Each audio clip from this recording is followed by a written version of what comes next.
የቢሮ ኃላፊ አማካሪና የጽህፈት ቤት ኃላፊ አቶ ዮሐንስ መላኩ የዘላቂ መሬት አያያዝ ፕሮግራም SLMP በክልሉ ተፋሰስን ያለሙ አርሶ አደሮችን የኑሮ ዘይቤ ማሻሻያ አቀናጅቶ እየሰራ የሚገኝ ፕሮግራም ነው ብለዋል። የልማት ኢኒሼቲቮቹን ከምንሰራው የአየር ንብረት ለውጥ የማይበገር ዘላቂ ግብርናን ከማረጋገጥ ጋር አስተሳስረን ሆሊስቲክ አፕሮች ተከትለን የአርሶ አደሮቻችን ተጠቃሚነት ለማረጋገጥ ታሳቢ ያደረገ ስራ ታቅዶ የተሰራ ነው ያለ። ይሄ አቅደን የምንሰራው ስራ የአርሶ አደሩን ተጠቃሚነት ለማረጋገጥ ምርትና ምርታማነትን በዘላቂነት የማረጋገጥ ጉዳይ ትኩረትና አጽንኦት ተሰጥቶ የተሰራ ያለ ተግባር ነው። የልማት ትሩፋት ስራዎችን ለማሳካት ከዝርያ ማሻሻያና ግብአት አቅርቦት ረገድ የሚታዩ ውስንነቶችን ለማሟላት ትኩረት ተደርጎ እየተሰራ መሆኑን አንስተዋል። የግብአት አቅርቦቱ ተደራሽነት ውስንነት አለ።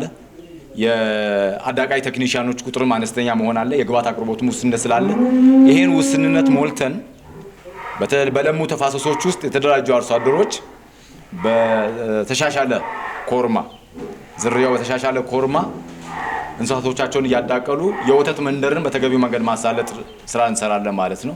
የእንስሳት ምርትና ምርታማነት ስናስብ የመኖ ልማት ስራችን ተጠናክሮ መልማት አለበት። የተሻሻሉ እንስሳትን ማርባት ምርትና ምርታማነትን ከማሳደግን ባሻገር በተፈጥሮ ሀብት ጥበቃውና ኢኮኖሚ ተጠቃሚነትን ከማረጋገጥ ረገድ ፋይዳው የጎላ ስለመሆኑ በቢሮው የእንስሳትና አሳ ሀብት ዘርፍ ኃላፊ አቶ ታመነ በቀለ ተናግረዋል። ይሄ ክልል 13 ሚሊዮን ገደማ የሚሆን የዳልጋ ከብት ክምችት ያለው ክልል ነው።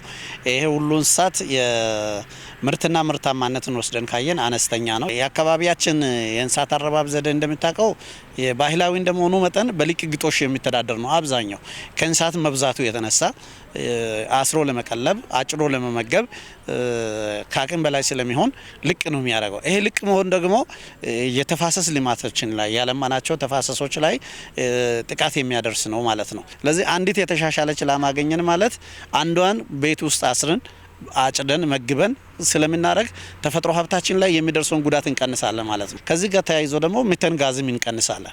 ሚተን ጋዝ በብዛት የሚያመርተው የእንስሳት ተረፈ ምርቶች ናቸውና ይሄንን እንቀንሳለን። ኮርማዎቹ በሚሰራጩባቸው 5 ወረዳዎች በተለዩ 10 የወተት መንደሮች የመኖ ልማት ስራ መከናወኑን ገልጸው በመንደሮቹ ያለው የተሻሻሉ ከብቶች ቁጥር አነስተኛ ስለመሆኑም አንስተዋል። ባለፉት 6-7 ወር ዝግጅት ስናደርግን የቆየ ነው። ዛሬ ያሰራጨናቸው ኮርማዎች ሄደው የሚገቡበትን መጠለያ ሰርተናል። የሚመገቡትን መኖ በእያንዳንዱ አርቢ ጓሮ መኖ አለምተናል። ኮርማ የሚጠብቅ ሰው መርጠናል። ስልጠና ሰጥተናል ለባለሙያም ጭምርና ለኮርማዎቹ አስፈላጊ መኖ፣ ሕክምናና መጠለያ ማዘጋጀት እንዲሁም ያልተቋረጠ ክትትል ማድረግ እንደሚያስፈልግም አሳስበዋል። ዝርያ ማሻሻል ብቻውን የምንፈልገው ምርት አይሰጥም፣ አያያዝ ይፈልጋል ማለት ነው። ለዚህ ሁሉም አሁን የሰጠናቸውም ይሁን ሌሎች በማዳቀል የተሻሻለ ዝርያ የፈጠርንባቸው አካባቢዎችም ይሁን ወደፊት በዚህ ዘርፍ የሚሰማራም ሰው የመጀመሪያው ከመጠለያ ይጀምራል ማለት መጠለያ ማዘጋጀት፣ የተሻሻለ መኖ በጓሮ ማልማት፣ የሳርና የቅንጠባ መኖ ዝርያዎች አሉ። እነዚህም በጓሮ ማልማት እነዚህ መኖች አጭሎ መመገብ እና ደግሞ አሁን የተሰራጩ ኮርማዎችንም ቢሆን በዚህኛው መንገድ ቀድመን ግንዛቤ ፈጥረናልና በዛ መንገድ መያዝ ያስፈልጋል። በሚቀጥሉት 3 ዓመታት በ10 ንዑስ ተፋሰስ አካባቢዎች 680 የሚደርሱ የተሻሻሉ ከብቶች ይኖሩናል ያሉት አቶ ታመነ ይህንን እድል ከተደራጁ ማህበራት ውጭ ያሉ አርሶ አደሮችን መጠቀም እንደሚችሉ ተናግረዋል። በሚኖራቸው የቆይታ ዕድሜ ውስጥ እነዚህ 10 ኮርማዎች ከ6000 በላይ እንስሳትን ያጠቃሉ። 6000 ጥጆች ወደፊት እነዚህ 10 ተፋሰሶች ላይ በእነዚህ ኮርማዎች ብቻ እናገኛለን ማለት ነውና ስለዚህ አሁን እያደገ ያለውን አጠቃላይ የክልሉን የተሻሻለ እንስሳት ቁጥር አሁን የደረስንበት ወደ 247000 ነው የተሻሻለ እንስሳት ቁጥርና ይሄ ደግሞ ከአጠቃላይ ከ13 ሚሊዮን ወስደ ካየ በጣም ኢምንት ነው።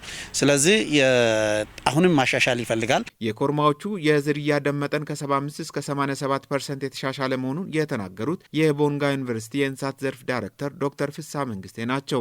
ክልሉ ከግደር ላሞች ይልቅ ኮርማዎች ላይ አተኩሮ መስራቱን አድንቀው ይህም በአጭር ጊዜ ብዙ የተሻሻሉ ከብቶችን ለማግኘት ያለው አስተዋጽኦ ከፍተኛ ነው ብለዋል። በቢሮው የዘላቂ መሬት አያያዝ ፕሮግራም አስተባባሪ አቶ ዮናስ ታከለ ባለፉት ዓመታት በመሬት አያያዝና በመኖ ልማት ዘርፎች በተከናወኑ ተግባራት ውጤት መመዝገቡን ነው የተናገሩት። በርክክቡ ወቅት ካነጋገርናቸው በዳውሮ ዞን የሰራ ወረዳ ዋና አስተዳዳሪ አቶ ሰለሞን ታከለ፣ በቤንች ሸኮ ዞን የሰሜን ቤንች ወረዳ ዋና አስተዳዳሪ አቶ ተሾመ ኪያስክና በካፋ ዞን የቢጣ ወረዳ ዋና አስተዳዳሪ አቶ ዳግማዊ ማሞ ይገኙበታል። ፕሮግራሙ ፋይዳ ያላቸው ተግባራትን እያከናወነ ስለመሆኑ የተናገሩት አስተዳዳሪዎቹ የተጀመሩ ስራዎችን በመደገፍ በተሟላ መልኩ ተደራሽ እንዲሆኑ የድርሻቸውን እንደሚወጡ ገልጸዋል።